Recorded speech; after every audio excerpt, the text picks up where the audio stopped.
Pox snake bite అయితే బయట రాకుండా చేసింది. ఒక ఉప ముఖ్యమంత్రి మీరు వచ్చారు సార్, కలెక్టర్ గారు వచ్చారు, మళ్ళీ మీరు అధికారులకు ఇంత పర్యవేక్షణ చేస్తున్నాను చెప్పాల్సి వస్తాం. ఇంతమందికి ప్రాణాలు పోతున్నా అసలు నిర్లక్ష్యం ఎక్కడ జరుగుతుంది సార్? సార్ ఎక్కడ సార్ నిర్లక్ష్యం ఇక్కడ? అంటే పేద విద్యార్థుల ప్రాణాలు కనిపిస్తారా సార్? అలా ప్రాణాలు కావా సార్? మీకు కనిపిస్తారా సార్? ఇద్దరు విద్యార్థులు చనిపోయారు సార్ అక్కడ.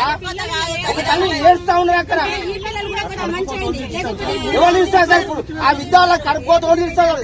ఇద్దరు చనిపోయారు, ఉన్న వాళ్ళు కడుపుకోత ఓడి ఇస్తారు సార్. చదువు ఏదో ఇంటికల పరిస్థితి బాగాలే కానీ గురుకుల చదివిస్తే ఇలా గురుకుల ఫుడ్ పామ్ కార్డులకు గురైతే మరి ఎక్కడ ఇవ్వకన్నారు సార్ గరీబోళ్ళు? అధికారులు మీరంటే అధికారులు ముఖ్యమంత్రి పిల్లలేమో మంచి వాటి కాపాడలేదు అనుకుంటారు.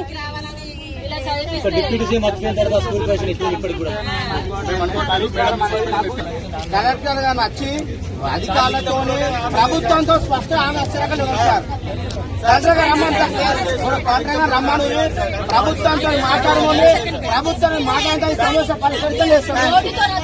సార్ డిప్యూటీ సీఎం సార్ వచ్చి సార్ దాదాపు 4 నెలలు అవుతుంది సార్. ఇప్పుడు మాకు ఎలాంటిది మాకు ఒక్కడే సార్, ఫైనల్ ఒకటే సార్. మాకు ఇక్కడ షిఫ్ట్ చేయాలంటే మాకు లిఖితపూర్వకంగా సార్